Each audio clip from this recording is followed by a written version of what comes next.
తండ్రి అయిన దేవుని పరిశుద్ధ నామమునకు మహిమ కలుగునుగాక. ప్రియమైన మా శ్రోతలను జీవవాక్కుల కార్యక్రమంలోని దేవుని మాటలు వినడానికి ప్రేమపూర్వకంగా ఆహ్వానించుచున్నాను. గ్రంథంలో నుంచి ఒక మాట చదువుకొని ప్రార్థన చేసుకొని సందేశంలోనికి వెళ్దాం. 23వ కీర్తన 6వ వచనము.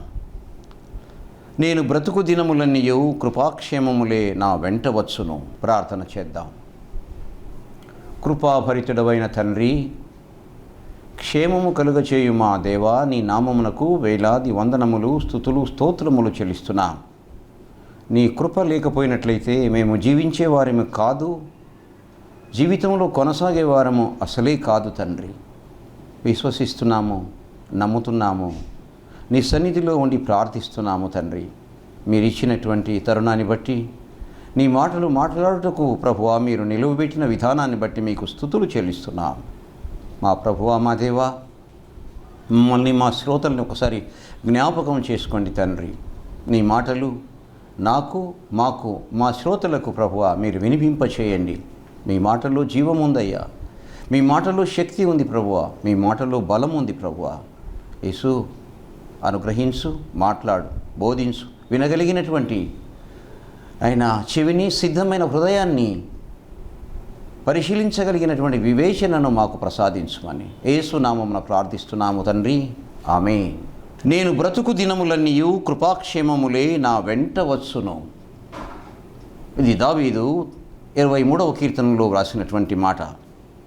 నేను బ్రతుకు దినములన్నీయు కృపాక్షేమములే నా వెంట వచ్చును.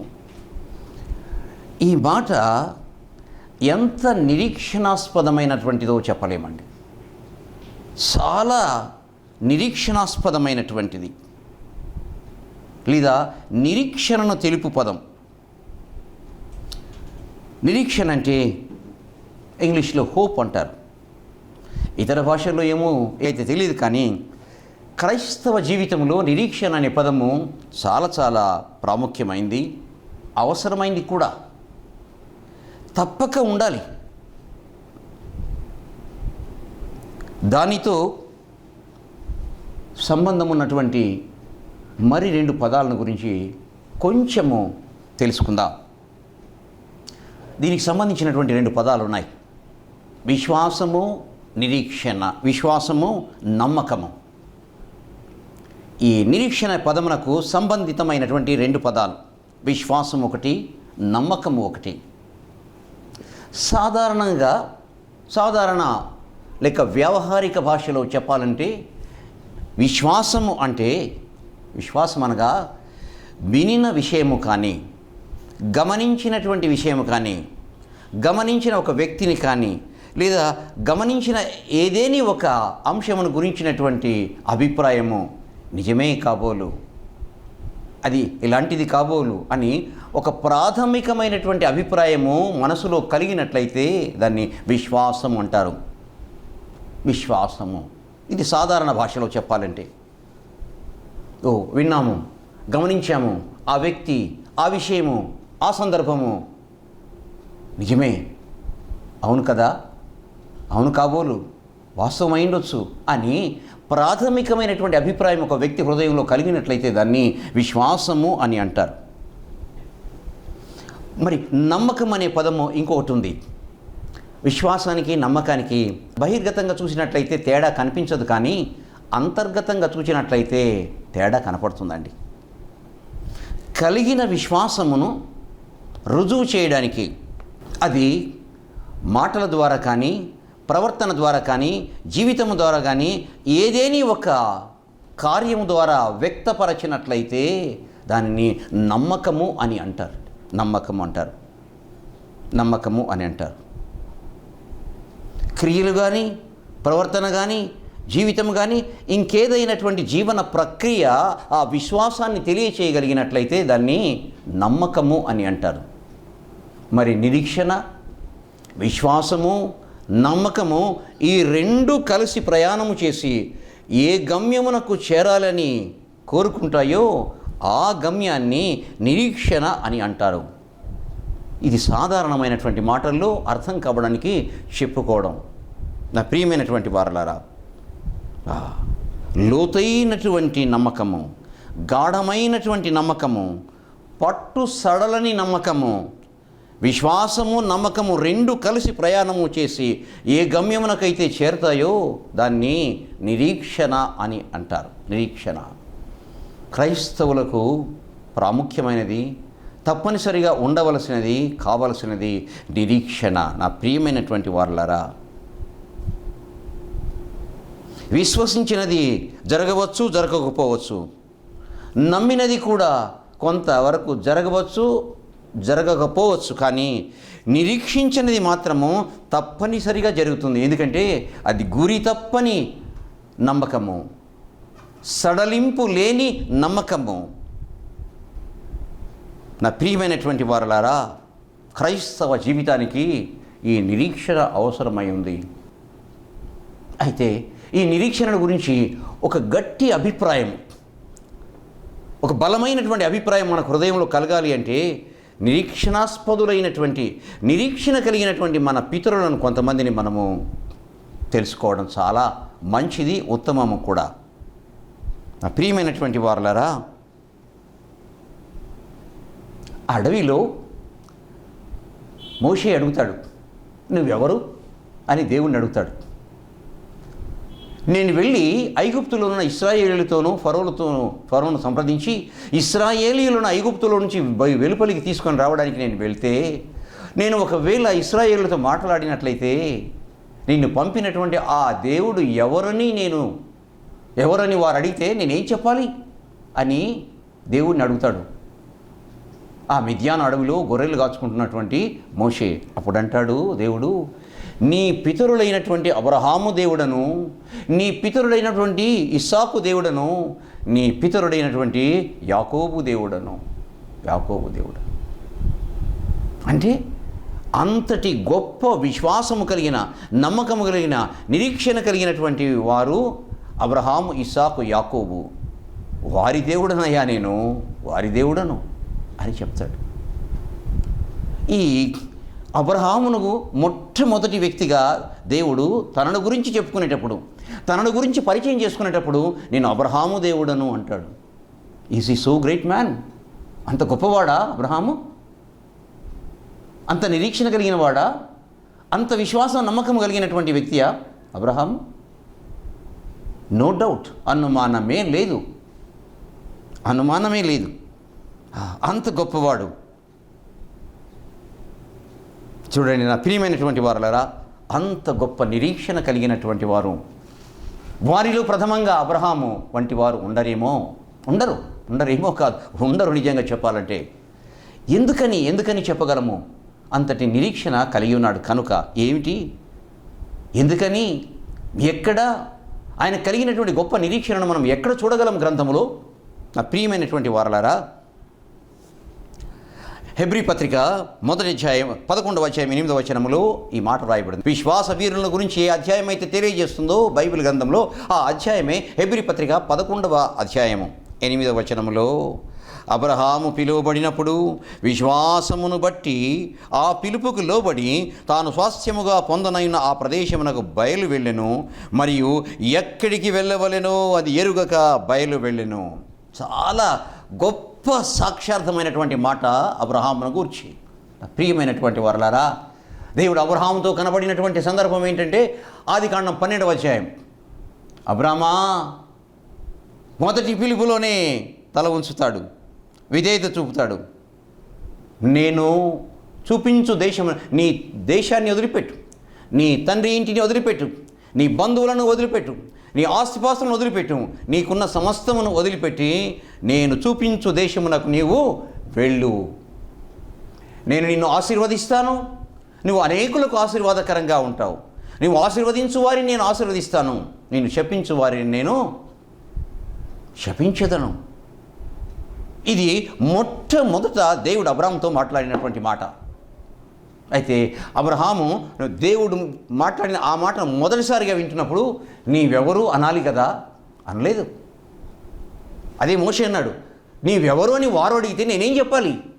కానీ అబ్రహాము మొట్టమొదటిసారి ఆ పిలుపును విన్న వెంటనే దేవుడు ఆయన నాతో మాట్లాడాడు, నన్ను ఆదేశిస్తున్నాడు, నాకు చెప్పాడు, నన్ను రమ్మన్నాడు, బయటికి వెళ్ళమన్నాడు ఆయన చూపించే చోటికి అనుకున్నాడు.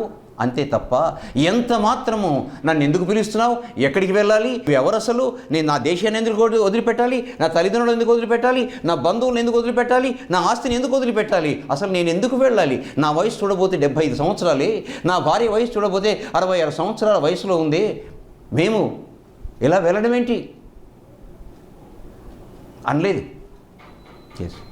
ఆ పిలుపు ఎవరిదో ఆయనకు తెలుసు. ఆ పిలుపును నమ్మాడు ఆయన ఎవరు నువ్వు అని అడగలేదు. ఎక్కడికి వెళ్ళవలెనో ఆయన ఎరుగక బయలువెళ్ళాను. అయితే ఎవరితో వెళ్తున్నాడో, ఎవరి పిలిచాడో ఆయనకు తెలుసు. He knows not where he was going, but he knows it pretty well with whom he was going. ఎక్కడికి వెళ్తున్నాడో తెలియదు, కానీ ఎవరితో వెళ్తున్నాడో ఆయనకు తెలుసు. చూసారా, నిరీక్షణ కలిగి ఉన్నాడని మొట్టమొదట చెప్పడానికి ఈ మాట ఒక్కటి చాలండి. రెండవది, అబ్రహాము బయలుదేరిన తర్వాత తన యొక్క దేశం నుంచి, కల్దీయుల దేశం నుంచి, ఊరు అను తన గ్రామం నుంచి బయలుదేరినప్పటి నుంచి ఆయన తన అన్నీ వదిలిపెట్టాడు. దేశాన్ని, తల్లిదండ్రులను, బంధువులను, ఆస్తిని అంతా తాను తీసుకుని పోగలిగినటువంటి మాత్రమే తన వెంట తీసుకుని వెళ్ళాడు. తన దాసులను తన వెంట తీసుకుని వెళ్ళాడు. గుడారం వేసుకుని ఉంటాడు. ఓ చెట్టు కింద ఉంటాడు. అక్కడ ఆ నీడలో ఉంటాడండి. అబ్రహాం, నువ్వు ఇక్కడి నుంచి వెళ్ళు, ఆ దేశానికి వెళ్ళు, అక్కడ ఉండి ఆ ప్రాంతంలో. అలాగే ప్రభువా, వెళ్తాడంతే, ఎదురు మాట చెప్పలేదు. అలాగా వెళ్తున్నాడు. మనకు అనుమానం వస్తుంది, ఏంటి అంత గొప్ప భవనాన్ని కలిగి, అంత ఆస్తిపాస్తులు కలిగినటువంటి ఆయన ఆస్తిని, ఆ భవనాన్ని వదిలిపెట్టేసి చెట్టు కింద ఉంటున్నాడే, గుడారంలో ఉంటున్నాడే, ఆ నీడలో నివసిస్తున్నాడే, ఎక్కడికి వెళ్ళమంటే అక్కడికి వెళ్తున్నాడే, ఎందుకు ఈ ప్రయాసపడుతున్నాడు అని సంశయం మనకు రావచ్చు. అయితే ఆ సంశయాన్ని గ్రంథమే తీర్చుతుంది. ఏంటంటే హెబ్రీ పత్రిక 11వ అధ్యాయము 10వ వచనములో, ఆ గుడారములో, ఆ చెట్టు కింద, ఆ నీడలో ఎందుకు నివసిస్తున్నాడంటే, దేవుడు దేనికి శిల్పియు నిర్మాణకుడై ఉన్నాడు, పునాదులు గల పట్టణము కొరకు అబ్రహాము ఎదురు చూచుచుండెను. నేను గతించిపోయిన తర్వాత పరలోక పట్టణానికి వెళ్తాను, దేవుని పట్టణానికి వెళ్తాను. దేవుడే శిల్పి నిర్మాణకుడై ఏ పట్టణానికి పునాదులు వేసి నిర్మించాడో అక్కడికి నేను వెళ్తాను అనే నిరీక్షణ అబ్రహాముకు ఉందట. ఎంత గొప్ప సాక్ష్యము, ఎంత గొప్ప మాట, ఎంత నిరీక్షణాస్పదమైనటువంటి జీవితము. దేవుని యొక్క పిలుపు ఎడల నిరీక్షణ ఉంది, దేవుని యొక్క పరలోక గృహము ఎడల ఆయనకు నిరీక్షణ ఉంది.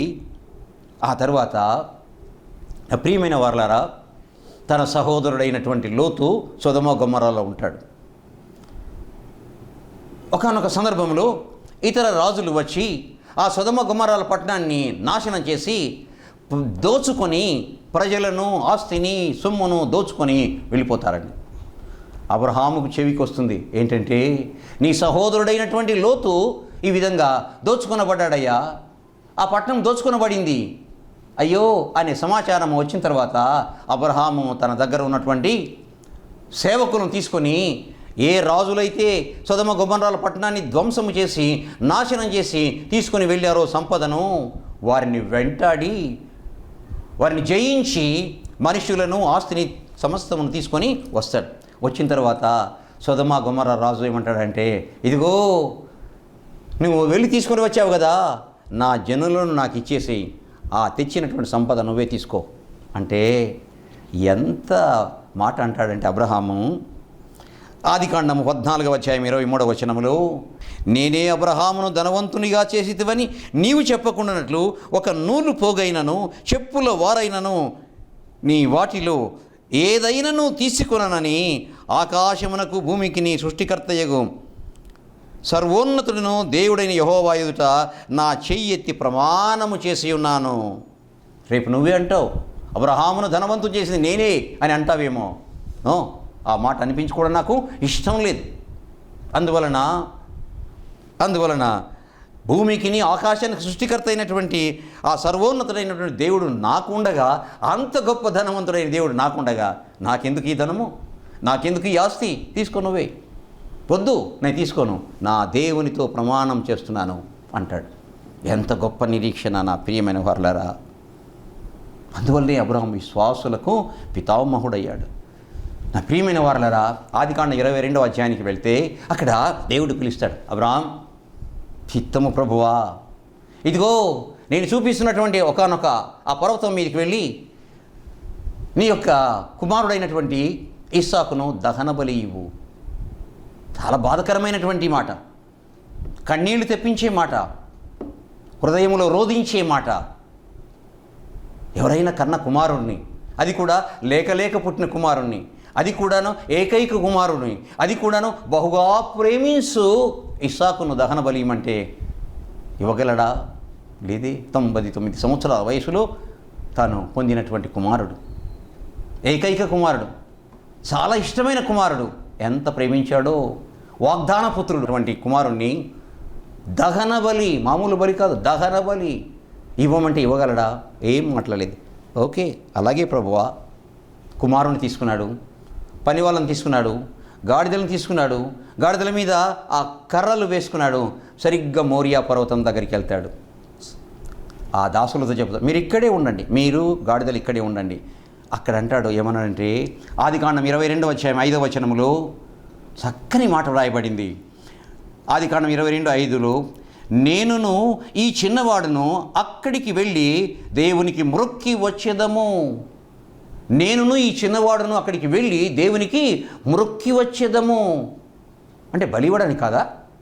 అక్కడ దేవుడు అడిగితే బలి అంటే ఓకే అలాగే ఇస్తానన్నాడు. ఇక్కడికి వచ్చి ఏమంటున్నాడంటే వారితో, నేనును ఈ చిన్నవాడును వెళ్ళి దేవునికి మ్రొక్కి వచ్చేదాం, మీరు ఇక్కడే ఉండండి. ఏంటి అబ్రాహాం ఇలా మాట్లాడుతున్నాడు? మాట తప్పుడు మాటలు మాట్లాడతాడు ఏంటి అబ్రాహాం? నో, మన పితరుడైన అబ్రాహాం మాట తప్పుడు మాట్లాడే వ్యక్తి కాదండి. ఈ ఒక్క మాట అబ్రహాము యొక్క నిరీక్షణ అంతా కూడా మనకు హృదయపు లోతుల్లో నుంచి బయటపడుతుందండి. ఇటువంటి వ్యక్తిని కనుగొనగలమా? ఇటువంటి వ్యక్తిని, విశ్వాసం కలిగిన వ్యక్తిని, ఇంతటి నమ్మకం కలిగిన వ్యక్తిని, ఇంతటి నిరీక్షణ కలిగినటువంటి వ్యక్తిని మనము కనుగొనగలమా? విశ్వాసం కలిగిన వాళ్ళందరూ ఎవరవుతారంటే అబ్రహాము కుమారుడు అవుతాడు, అబ్రహాము కుమార్తెలు అవుతాడు. జక్కయ్య విశ్వసించినటువంటి ఆనాడు ఏమంటే దేవుడు యేసు ఉంటాడు, ఇతడును అబ్రహాము కుమారుడే కదా, నేడు ఈ ఇంటికి రక్షణ వచ్చి ఉన్నది. అంత గొప్ప నిరీక్షణ. నా ప్రియమైన వారలారా, అక్కడ అంటాడు అంటే అర్థం ఏంటంటే, నేను వెళ్తాను అక్కడికి, బలిపీఠం కడతాను, నా కుమారుని పడుకోబెట్టి బలి ఇస్తాను, దేవుడు నా కుమారుని లేపుతాడు, లేపిన నా కుమారునితో కలిసి నేను ఆయనకు మ్రొక్కి తిరిగి వస్తాము. మేబీ ద సేమ్ ఒపీనియన్, ఈ అభిప్రాయము అబ్రహాం యొక్క హృదయపు లోతుల్లో ఉండవచ్చు. లేకపోతే ఈ మాట ఎందుకంటాడు? తప్పనిసరిగా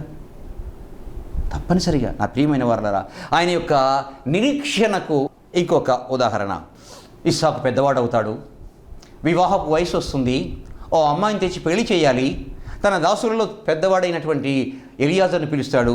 ఎలియాజరు, అయ్యా, మన ఇస్సాకు పెద్దవాడయ్యాడు, వివాహం చేయాలి, ఓ పని చేయి. ఏం చేయమంటావు రాయ్ గారు? నువ్వు వెళ్ళు, ఓ అమ్మాయిని తీసుకురా. ఈ దేశపు అమ్మాయిలు వద్దు, నా దేశానికి వెళ్ళు, నా బంధువుల ఇంటికి వెళ్ళు, వారిలో నీకు నచ్చిన అమ్మాయిని తీసుకొనిరా. ఆయన వెళ్ళాలి, ఆయన వెళ్ళలేదు. తన యొక్క నమ్మకం, తన యొక్క దాసుడైనటువంటి ఎలియాజరు మీద ఎంత నమ్మకమో, వెళ్ళు తీసుకొనిరా. సరే నాయ్ గారు, చేస్తావా ఈ పని? చేస్తానాయ్ గారు. నిజమేనా? తప్పనిసరిగా వాగ్దాన ప్రమాణం చేయించుకుంటాడు అబ్రహాం. దాసునితో ప్రమాణం చేసి అబ్రహాం దగ్గర నుంచి 4-5 అడుగులు అలా వేస్తాడు. వేసి మరలా వెనక్కి వస్తాడు. అయ్యగారు, ఏంటి ఎలియాజరు? అయ్యా, నేను వెళ్తాను ఆ దేశానికి, నీ బంధువుల దగ్గరికి వెళ్తాను, వాళ్ళ ఇళ్ళలో నేను చూస్తాను, నాకు అమ్మాయి నచ్చుతుంది, మన ఇస్సాకుని చేసుకోవడానికి ఇష్టపడుతుంది. అయితే ఒకవేళ మనతో ఉండడానికి, మన ఇస్సాకుతో కాపురం చేయడానికి ఇక్కడికి రాదేమో. అటువంటి సమయంలో మన ఇస్సాకును అక్కడికి తీసుకొని పోవాలనా, ఆ అమ్మాయి దగ్గరికి తీసుకొని పోవాలనా, ఆ దేశానికి తీసుకొని పోవాలనా, వాళ్ళ దగ్గరికి తీసుకొని పోవాలనా అని ఎలియాజర్ అబ్రాహాంతో అంటాడు. అప్పుడు అబ్రాహాం అంటాడు, ఆదికాండం 24:40 వచనంలో, నేను ఎవని సన్నిధిలో జీవించుచున్నానో ఆ యెహోవా నీతో కూడా తన దూతను పంపి నీ ప్రయాణము సఫలము చేయును గనుక నీవు నా వంశస్థులలో నా తండ్రి ఇంటి నుండి నా కుమారునికి భార్యను తెచ్చెదవు. 100%. ఏ దేవుడైతే నన్ను పిలిచాడో, ఏ దేవుడైతే నన్ను రమ్మన్నాడో, ఏ దేవుని యొక్క స్వరాన్ని విని నేను వస్తున్నానో, ఏ దేవుడైతే నన్ను ఆదరించాడో, ఏ దేవుడైతే నన్ను నడిపిస్తున్నాడో, ఏ దేవుడు అయితే వాగ్దానం చేసి నా కుమారుని ఇచ్చాడో, ఆ దేవుడు తన దూతను నీకు ముందుగా పంపించి నీ ప్రయాణము సఫలము చేయునుగాక, నీవు నా కుమారునికి భార్యను తెచ్చేదావు. అంతే. ఎంత నమ్మకము, ఎంత నమ్మకం. ప్రియమైన వారలారా, నిజంగా అబ్రహాము జీవితాన్ని చదువుతున్నా, అబ్రహాము జీవితాన్ని ధ్యానిస్తున్నా నాకు ఎంత సంతోషం, ఎంత బలం అంటే నేను ఊహించలేనండి. ఎంత గొప్పవాడు మన యొక్క పితరుడైన అబ్రహాము. అందువల్లనే పాపం చేత పట్టబడి అనారోగ్యంగా ఉన్నటువంటి వ్యక్తి ఆ పాపం నుంచి విడుదల చేయబడిన తర్వాత ఇదిగో ఇన్ని సంవత్సరముల నుంచి 18 సంవత్సరముల నుంచి దురాత్మ చేత పీడింపబడినటువంటి ఈమె అబ్రహాము కుమార్తె కాదా? అబ్రహాము కుమార్తె కాదా? ఎంత గొప్ప మాట యేసు అంటాడు. యేసు అబ్రహామును గురించి ప్రశంసిస్తాడు, అబ్రహామును గురించి ప్రస్తావిస్తాడంటే అబ్రహాము ఎంత గొప్పవాడైన వ్యక్తి. ప్రియమైన వారలారా, జక్క ఇంటికి రక్షణ వచ్చినప్పుడు యేసు అంటాడు ఏమనంటే, ఇతడును అబ్రహాము కుమారుడే కదా, ఎందుకంటే నేడు ఇతని ఇంటికి రక్షణ వచ్చింది. తర్వాత దావీదుని గురించి కూడా కొన్ని మాటలు మనం చెప్పుకుందాం. నా ప్రియమైన వారలారా, దావీదు జీవితమంతా కూడాను it's a life of hope, నిరీక్షణాస్పద జీవితము.